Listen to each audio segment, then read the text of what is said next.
Hi Saloni, thanks for joining in today. And today's topic will be another interesting one, talking more about the emotional intelligence and understanding the different varieties into the same. So the first thing that we would like to talk about that what are the types of emotional intelligence and how do you define them? Basically, there are different models of emotional intelligence, and the one that is most popular is the one that I have been using and referring to my coaching is Daniel Goldsman model of emotional intelligence. And what the typical components of this model is that, and I just go with the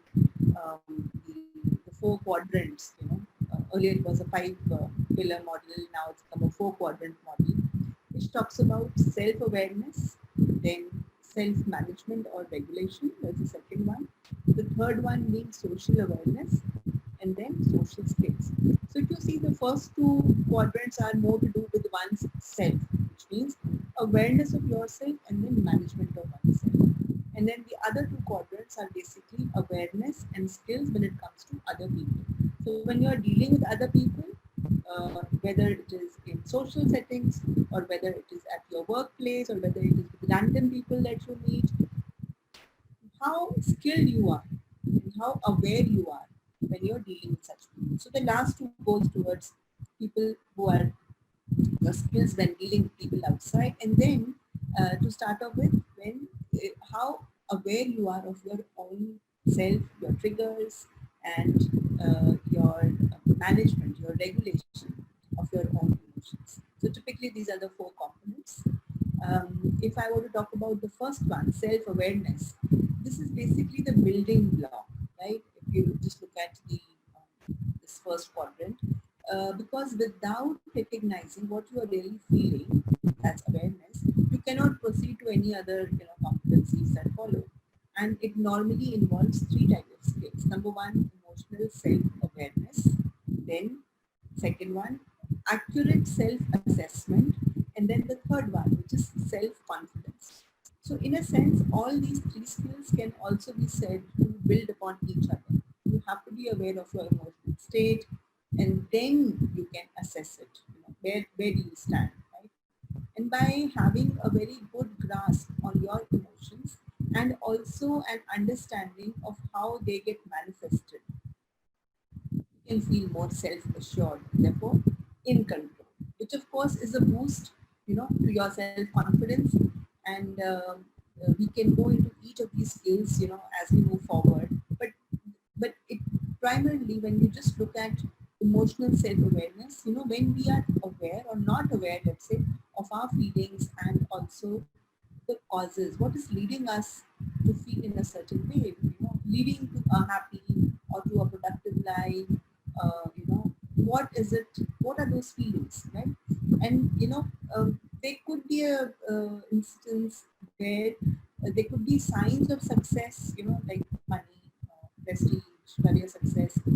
But when we talk about true happiness, right, we must be able to determine what makes us really feel good. And at the same time, we must be able to determine when something makes us feel bad, like feeling low. And then we use this knowledge to guide our actions. So it looks sounds very simple, but yes, that is what self-awareness is about. And yes, we can increase our self-awareness by becoming aware of our emotions, and then checking in with ourselves. How am I feeling? How am I? What am I exactly feeling? And how long I have been feeling in this way? Those are the kind of questions you can ask. Like you can understand the triggers that make you feel in a certain way. You can label your emotion. You can even check that when was this kind of a feeling, when did it first start, right? You can ask, has it changed, and when that feeling started, how am I, what's happening around you? And when you're in the moment, it's important that you feel the emotion, you understand, you ask, you give it a emotion. This is what I'm feeling. Because we must always acknowledge our feelings. And if we don't acknowledge, then we're basically like closing the door to ourselves, and not acknowledging that. It's good to acknowledge your feelings. And then only can you do something about it. That's why self-awareness is so important. So getting to the root of the information is so important. And then of course you are, and that is what leads to accurate self-assessment. And of course, there are tools, there are questionnaires where people, can take those questionnaires, they can answer those questions to really examine, where they stand when it comes to assessing their own emotional intelligence. And self-confidence, the third element of self-awareness, is about recognizing, it's about acknowledging your feelings and their impact, which is not always comfortable, especially at first. But those who have a very high developed, let's say, self-confidence, they will understand that what they learn about their strengths and their weaknesses is not an indicator of their value or worth as a person. Yeah. So people who have a high level of self-confidence, they will have a strong presence. They will have their own values and capabilities. They have a very a high level of self-assurance also. They will be willing to stick their neck out for something that is right. And they don't mind expressing even an unpopular opinion if it is what they really believe in. So I encourage people to make their own strength list. What is it that they are feel that they are very strong at?